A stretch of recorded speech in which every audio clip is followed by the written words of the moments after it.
With the last pick in this year's draft. Alright, so the NFL draft is over and we know who are the new members of the New Orleans Saints. But before we get into the meat and potatoes of this video, I want to say that boy Stutzman out of Oklahoma, that was a great pick. I love that pick. I'm just keeping it real with you. I like that pick, but that's not what we're here to talk about. In a video that I did not too long ago, I talked about Spencer Rattler versus the NFL draft. I talked about all of the quarterbacks that would probably be on the Saints draft board. And with all of the quarterbacks that I spoke about in that video, only one quarterback wasn't available for you at pick 40, Jackson Dart. You had your pick of the litter out of any quarterback outside of Cam Ward and Jackson Dart. Let me say that one more time for those of you who probably didn't hear me. You had your pick of any quarterback outside of Cam Ward and Jackson Dart, and you decided to pick Tyler Shough with the 40th pick. This is the type of stuff I'll be talking about. In the Spencer Rattler versus the NFL draft video, I said it's okay to pick up Tyler Shough, but do not reach for him at 9 or at 40. This is a player whose film I watched in depth. I even said it in the previous video. On paper, this sounds like an amazing draft pick. 6'5", 220 pounds, a 4.6 speed, and he's 26 at the start of the season. But with all of those things that I just said, he doesn't use none of it. He's 6'5", he doesn't play big. He has a 4.6 speed, but his longest run was 8 yards.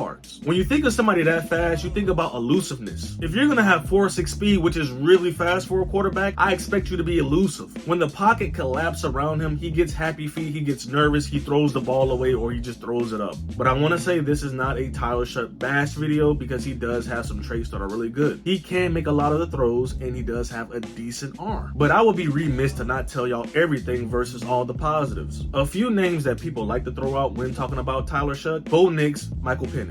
These two players were 25 when they went into the NFL. But one thing I could say about these two players is when they were in college in their last season, they dominate. Tyler Shough did not dominate in his last season. You would expect someone who's 25 going up against 18, 19, 20-year-olds to straight dominate. And that in itself is concerning to me. Now again, he did not have a bad season by any stretch of the imagination. It just wasn't a great season. It was a solid season, again, for a third-round pick. If you're going to draft somebody that old, you want to make sure that they were dominating on the amateur level. And Tyler Shough did not dominate on the amateur level. And again, I'm not mad at the pick. The pick is cool. It's just where you drafted him at. This is the highest draft pick of a quarterback in over 50 years. Drafting a player within the first or second round means that he's almost guaranteed to start. And I don't like the way that sounds. At this moment right now, I can't say that he's better than Spencer Rattler. We have no proof that he's better than Spencer Rattler. And I really don't want the New Orleans Saints to force this kid on us saying like, hey, this is Kellen Moore's pick, so he has to start. Because what if he gets into training camp and he's doing bad, and then y'all start him and he's doing even worse? Knowing the New Orleans Saints, they will force that on us. And that's the thing that I don't like about the New Orleans Saints. They think that they're smarter than everyone in the room, when in actuality, they're not. The reason why you seem so smart in the past was because of Sean Payton. Sean Payton could take an undrafted free agent and make him a valuable commodity. You don't have Sean Payton anymore. You can't just draft whoever you want to draft and say that, hey, we'll make it work. You haven't been making it work. I forgot who said this, and I want to give them credit, but they said that the New Orleans Saints always bid against the New Orleans Saints. And let me elaborate on what that means. They are in a room by themselves, and there's a guy on the stage saying, hey, we got a quarterback going for $100. So the New Orleans Saints say, oh, that's a quarterback going for $100. I want to raise it to $1 million. Oh, you sure it's only $100? Yeah, I want to put $1 million up. And then the guy on the stage says, going once for $1 million, going twice for $1 million. And then the New Orleans Saints raise their hand again and say, you know what? I want to raise it to $5 million.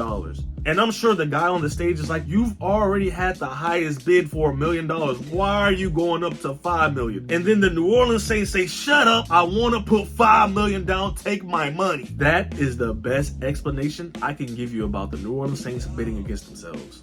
I'm inclined to believe that no one wanted Tyler Shough more than the New Orleans Saints. That's the reason why his name was circulating. I do believe Tyler Shough slides into the third round if the Saints don't pick him with the 40th pick. He was not rated as the third best worst quarterback in this draft. You've pretty much taken a 26-year-old project player. And don't get me wrong, all the other players on the draft board were project players. But the thing is, you took him with the second pick, so you now have to force a project player to start. What if he goes out there and he bombs his first year? Now he's 27 next year, trying to figure it out. At least if you got somebody like, let's say, Jalen Milroe, he's young enough to figure it out in the next couple years. Meaning by the time he gets into his prime, he's gonna be 25, 26. Let's say it takes Tyler Shough 2 to 3 years to figure it out. He's now 28, 29 as he breaks into his stride. It's really an ugly situation for all parties. That's us, the fans, the New Orleans Saints, and Tyler Shough. It's bad for us, the fans, because we have to endure whatever he becomes. If you are a fan of the New Orleans Saints like I am, you hope that he does hit his stride as soon as he starts. But the reality of it is a very slim chance that it works out like that. And again, like I said, the New Orleans Saints think they're smarter than everyone, so they'll force that on us. Because we all know the New Orleans Saints love forcing stuff on us that doesn't work. It's bad for the New Orleans Saints because if this 40th pick doesn't work out, you just wasted that pick. There were so many good to great players left on the draft board that you didn't even have to go after quarterback. You could have waited until the 3rd round. You could have filled another position of need and had a good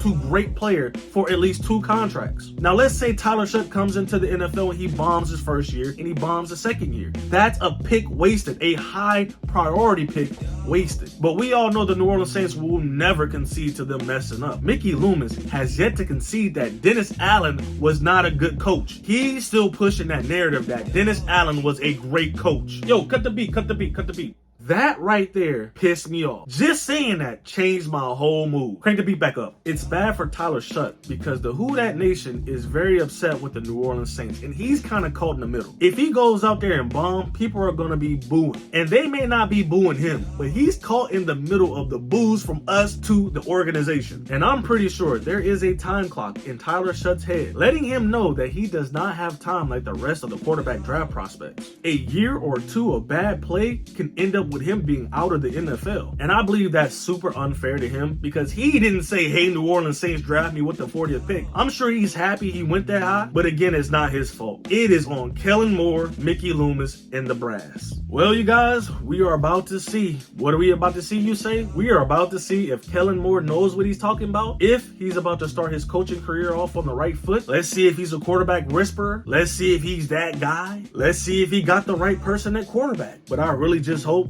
they give Spencer Rattler a fair chance.